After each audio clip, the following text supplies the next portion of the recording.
Siyabembana lukandaba olumabalaza ibhadi sinibingelele sinamukeleke phinaphila wethamele khona i1K ZN TV. Igama lami ke nguphiwe ngokwamthembu. Sikhuluma nawe ke sisethekwini lika Banana. Siwudla sushebano olwandle indawo ke esikuyona ise ICC. Nokuyilapho khona ke sikwi Research and Durban okusho ukuthi ke lena ke ingqungquthela ke yosomabhizinisi nehambeli ke ithunywa evela ke endaweni eningi ezahlukahlukene nasemazweni ke ase-Afrika kanjalo ke namasemazweni ke aphesheya ke kwelwandle. Ziningi ithunywa into ekhulunywa kakhulu udaba lokuthi ke abantu bayithuthukisa kanjani uthuthukisa kanjani ke umnotho wesifundazwe uthuthukisa kanjani umnotho wezwe. Izinto ke ebhekwayo sisosuku lokuqala ke namhlanje nokuyilapho khona sizothola nje ikakhulukazi ke umongo wayonke ke into ekhulunywayo la kule ngqungquthela sizwe ke nama interviews ikakhulukazi ke alabo abayingxenye yosomabhizinisi ke abancane aba exhibitor la abakhangisa ke ngemikhiqizo yabo abaveza ke izinto eziningi ke ezahlukahlukene.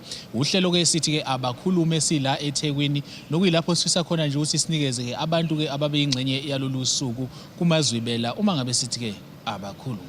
Let me wish you a wonderful stay in our home city of Durban, and I'm confident that we'll have a fruitful 2025 Resurgence Conference. Let us work together to drive sustainable economic growth, both locally and in the African diaspora. Bathi ke uma senamukelekiwe. So you are free to take off. Now that the mayor has welcomed all of you to his city.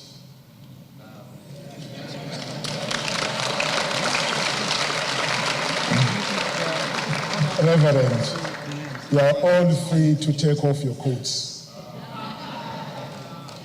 Thank you very much.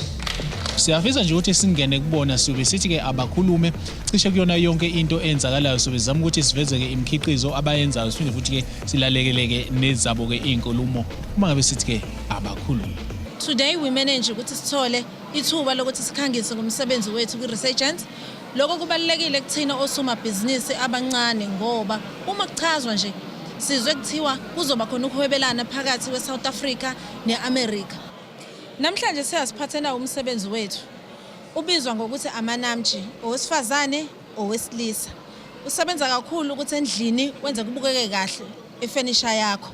Kodwa ke ngaphezulu kwalokho uyakwazi ukuthi ngokwezinkolelo zesintu uma umama engabatholi abantwana uyisibusiso kuba nabo endlini. Sinehawu lethu. Akulona ke lokuvika induku leli hawu. Mulibuka ngemumva uyakwazi ukuthi ulihenge lapha endlini.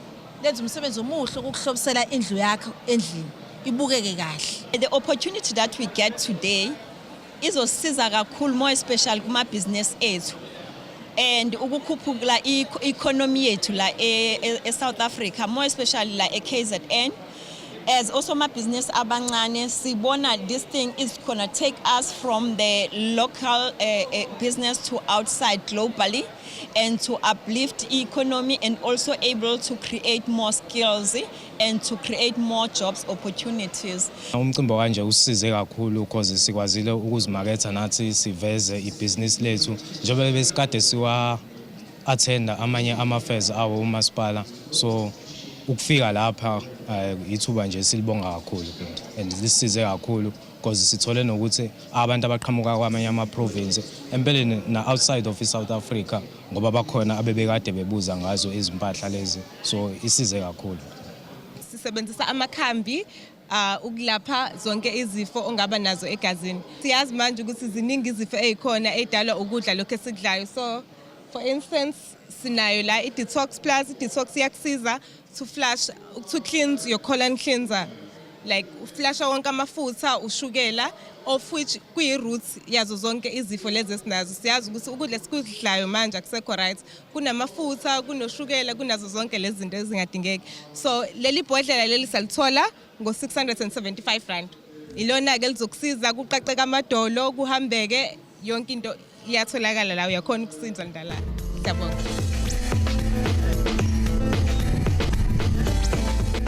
baningi osomabhizinisi abebeyingxenye yalolu suku nokho okugqama kakhulu yithemba elisha ngemuva kwale ngqungquthela. For us as a company Water Science, we are very happy to be part of the Resurgence Program 2025. It's an opportunity for us to showcase to the people, to the public, what we are all about. We have the ability, we have the solutions to make a difference in our not only province but in our nation, where we can provide cleaner, safer water for the people of South Africa. Silana sitrayisa ama-products wembuzi, sinensipho yembuzi ekhandwe ngobisi lembuzi, yasiza ngesikhumba. If you have skin problems, helps you to look younger and moisturize your face. Bese sine night cream ne day cream. I-night cream yayisebenzisa maqeda ukugeza ebusuku, bese i-day cream yayisebenzisa ekuseni noma emini maqeda ukugeza. Bese sine oil uma unama-skin problems, cracking skin, uyigcobisa ehlathini bese uyahlikihla. Bese nobisi no cheese khandwe ngobisi lembuzi. Ucheese futhi it's one of the healthiest cheese. Yasiza nobisi, sinalo nobisi lembuzi, yasiza mongakwazi ukugaya lo shukela lo sina ubisi nenkomo, ubisi lembuzi liyasiza nabantu abangakwazi ukuliphuza. Spaces kanjena, it's not always more about making sales, it's about making connections.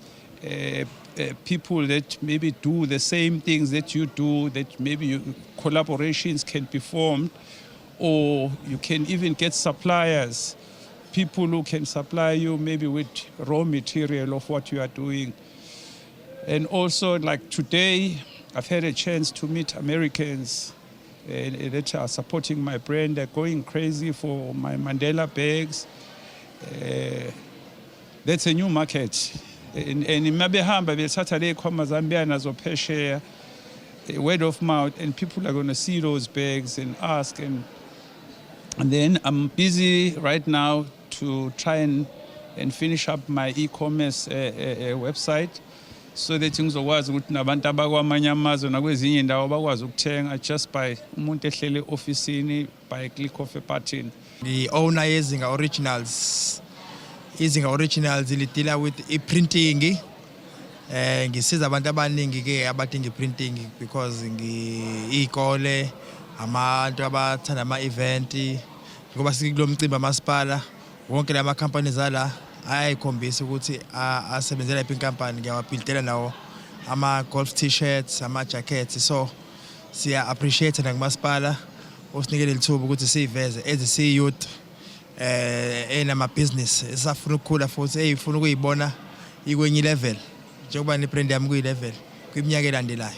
So sibonga kakhulu nakuyona iKZN TV ngokuthi isiveze sibonakala nje ukuthi nathi sikhona siyazama nokuthi ibuilda itrust ebantwini abangasazi. Namhlanje ke sikwi Resurgence Conference okube intokozo kakhulu ngoba uba kona kwethu la kwi Resurgence kusinikeza amathuba ukuthi sikwazi ukubona naso somabhizinisi abancane bese siyakwazi ukushare ama problems esihlangana nawo bese sithola ama solution nanokuthi sesiyakwazi ukunetwork sindawonye. So naloko kwesekusinika ithuba ukuthi sikwazi nanokubona labantu abafikile abangabona bala eSouth Africa ukuthi masifuna ukuthatha imikhiqizo yethu sise emazweni angaphesheya ikuphi kufanele sikwenze ukuze sikwazi ukuthi amabhizinisi ethu asimamaziwe umhlaba wonke. Lo mcimbi ubuhlonishwa ukhanjelwa zithunywa ezivela emazweni omhlaba okuhlanganisa amazwe ase-Afrika kanjalo neziphuma ezweni laseMelika. Njengamanje siyokwethamela inkulumo kaMfundisi uDennis Dillon okuyena ke okwaze ukuthi ke akhulume inkulumo enikeza ithemba elisimamisa umnotho wakulelizwe kanjalo neliyoshintsha isifundazwe saKwaZulu-Natal. We're serious about business. We're serious about the way forward. We're serious about the important need for us to come together, work together, flow together. There is an African proverb that says, if you want to go fast, go alone. But if you want to go far, go together. And we are finally at that place as Africans in the continent, and Africans across the world where it is no longer this thing for us to go far, it's the thing for us to go fast, it is for us to go slow because the commitment is that we have to go far. This is, when we talk resurgence, we're talking about bringing back what Africa and Africans have had before, and that is economic power. We were the leaders of the world before, and we are committed that we will be the economic leaders of the world once again. That is the mandate, that is the mission, that is the move.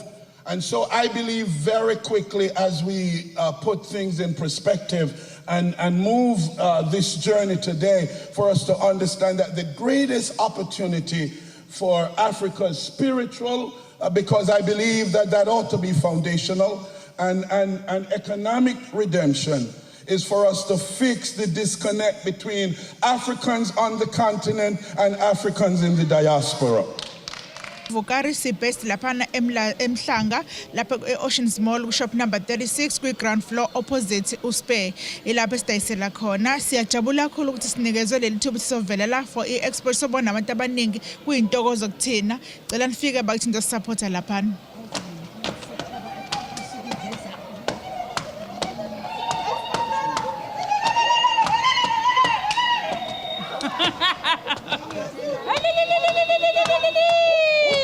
Thina si non-profit organization esebenza ngama ostomies.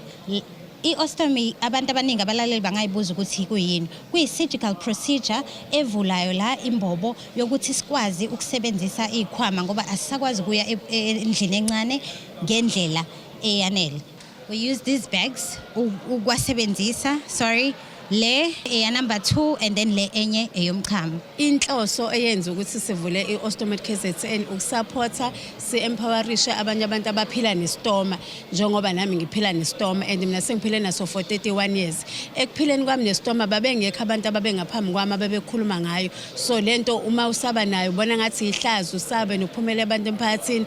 Ngacabanga ukuthi no athi ngivule le organization izokwazi usiza abanye abantu because bakhona abantu abaphila naso but basaba ukukhuluma ngaso. So nabanaso basaba ukuphumela obala ukuthi hayibo mina nginale nkinga because abantu bayacwasana la ngaphandle kubonakala ngathi kuyihlazo. Sijabulelile leli thuba lokuba la ICC for a resurgence Durban manje leyenzeka namhlanje ngoba khona ukuhlangana nabantu esingajwayele ukubathola abantu basuke eBluffing ngihlangane nama client aseToti abantu baphesheya ila sikwazi ukuxoxa kube nama collaborations nama partnerships ukwazi nama idea uthi umuntu esadlula khona umama ubuzile ukuthi sengeke ngacabanga yini ukuthi ngiqale ngitraine abantu ngoba mnandi amakhekami so sengine idea sengahlala phansi uyafunda yobukhuluma namanye amabusiness ubona ukuthi singahlanganisani ngisho singayenza into efanayo kodwa khona la singasebenzisana namathuba khona amathuba nami engizwa ngawo nabanye so ngifunde okuningi ngahlangana nabantu abasuke endaweni eziningi